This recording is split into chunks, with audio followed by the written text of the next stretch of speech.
Good evening students. आज हम आपको समांतर श्रेणी के बारे में पढ़ाएंगे जो आपका यूपी बोर्ड में समाहित किया गया है। हम लेके आए हैं आपका टॉपिक अनुक्रम तथा श्रेणी। अनुक्रम का मतलब क्या होता है?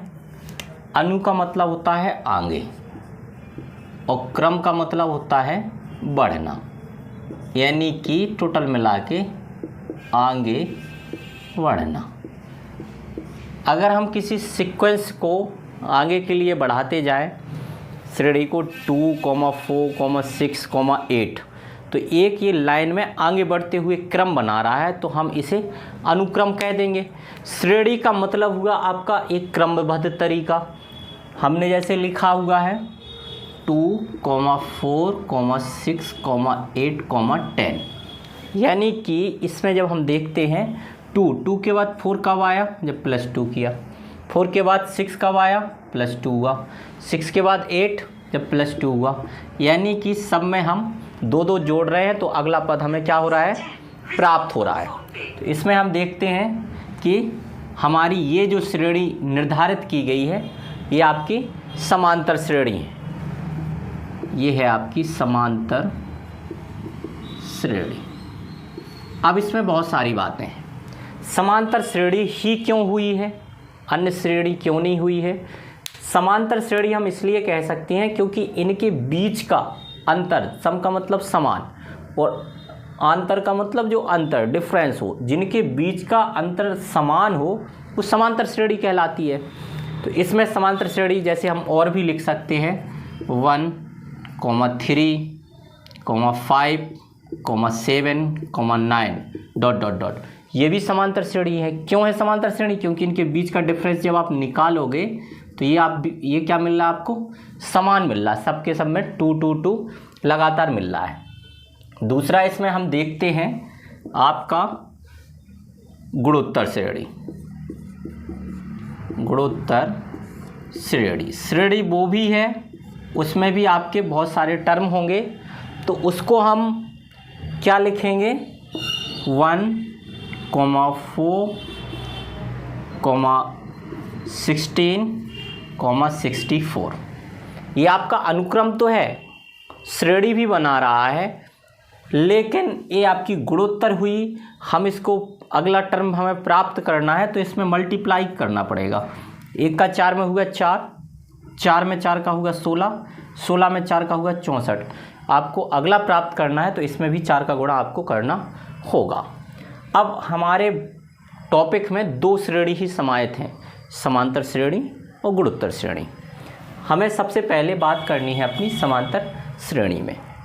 इसमें आपके जो टर्म निकलेंगे तो आपका मान लेंगे हम कि जो प्रथम पद है, प्रथम पद है आपका A। अगला जो अंतर होगा इसका हमें जो प्राप्त करने पर मिल रहा था तो वो उसको हम मान के चलेंगे D। तो पहला वाला प्रथम पद A हो गया है। श्रेणी लिखेंगे तो ये आ जाएगी आपका A। अब अगला प्राप्त करना है तो A + D। आप इसमें देख रहे थे ना, एक में हमने 2 जोड़ा था 3, ऐसे ही इसका जो निकल के आया 2, 2, 2, ये डिफरेंस था तो हम इसको जोड़ते जाएंगे, अगला पद प्राप्त हो जाएगा। तो A, + D, A इसमें क्या करना पड़ेगा? 1D और जोड़ना पड़ेगा तो अगला नेक्स्ट निकल आएगा। इधर A + 1D आपको और ऐड करना पड़ेगा। हम इसको चेक करेंगे, A + D, A + 2D, A + 3D, ऐसे ही आगे A + 4D ... कहाँ तक जाएगी टर्म के हिसाब से? कि इन्फिनिटी तक मान लेंगे। अब इसमें हम लिख रहे हैं कि पहला पद में A है, द्वितीय पद में आपको D मिल रहा, तीसरे पद में आपको 2D मिल रहा, चौथे पद में आपको 3D मिल रहा है। ऐसे ही जब nवां टर्म हम कहेंगे तो आप देख रहे हो दूसरे में 1 मिल रहा, तीसरे में 2 मिल रहे हैं, चौथे में 3 मिल रहे हैं। तो ऐसी n के लिए जब कहेंगे तो A + n - 1 × D। ये आपका क्या निकल के आ गया है? समांतर श्रेणी का nवां पद। दूसरा, अगर आपको डिफरेंस ज्ञात करना है कि समांतर श्रेणी का कितना डिफरेंस होगा, तो इसके लिए हम क्या करेंगे, सेकंड पद में से पहला पद घटा देंगे, यानी कि डी आपको निकालना है difference second minus first. N आप जानते हो, एन हम क्या कर देंगे, नंबर ऑफ टर्म यानी पदों की क्या हो जाएगी, पदों की संख्या। अब श्रेणी में यदि आपको अंतिम पद दिया हो या अंतिम पद आपसे पूछा जाए, तब आपको फॉर्मूला क्या करना है, L equal A plus N minus one into D. ये अब बात हो चुकी है, श्रेणी के आप टर्म निकाल लोगे। अगर उसने कहा 10वां पद निकालिए तो आपको पूरी समांतर श्रेणी में 3 चीज़ों की आवश्यकता होगी, प्रथम पद और डी और एन। ये 3 चीज़ें आप निकाल लोगे तो आपके सभी क्वेश्चंस आसानी से सॉल्व हो जाएंगे। इसमें हमने आपसे 10वां पद कहा तो आप पहला पद रख दोगे, डी रख दोगे, एन रख दोगे, एन की जगह 10 हो जाएगा। पदों की संख्या आप आसानी से निकाल सकते हो।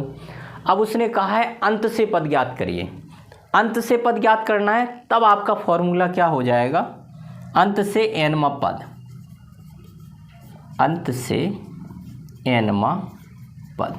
उसके लिए फॉर्मूला एल माइनस, जो आपको लास्ट टर्म देगा ना, उससे L minus N minus one into D. ये कब लगाओगे, जब वो आपसे अंत से पद पूछेगा।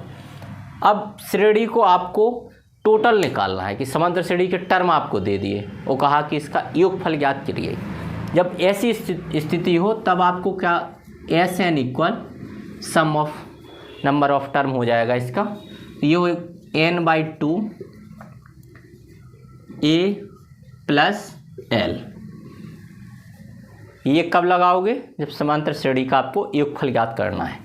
लेकिन यदि आपको एल ना दिया जाए, उस श्रेणी का योगफल आपसे पूछ लिया जाए, तब आप क्या लिखोगे, N by two A plus L का फॉर्मूला रख दीजिए। एल का फॉर्मूला क्या लिखा है, A plus N minus one into D. तो ये हो जाएगा A plus N minus one into D. इसे आगे सॉल्व करोगे आप तो ये हो जाएगा N by two A plus N minus one into D. तो ये आपका, ये भी आपका एस एन है और ये भी आपका एस एन है। जब एल दिया जाएगा तब आप ये वाला फॉर्मूला यूज करोगे, N by two A plus L. लेकिन यदि आपको एल ना दिया जाए तब आप ये फॉर्मूला यूज करोगे, N by two A plus N minus one into D. तो आप समांतर श्रेणी के टर्म निकाल सकते हो कि समांतर श्रेणी का 10वां 20वां या nवां टर्म। दूसरा, समांतर श्रेणी का आप टोटल निकाल सकते हो कि समांतर श्रेणी में आपको ए एल दिया गया है तब आप पहला फॉर्मूला यूज, और ए एंड डी दिया गया है तो दूसरा फॉर्मूला यूज करके आप दोनों चीज़ें निकाल सकते हो। अंत से अगर आपसे पूछ लिया जाए कि समांतर श्रेणी अंत से पद, तो आप फॉर्मूला लगाओगे L minus N minus one into D.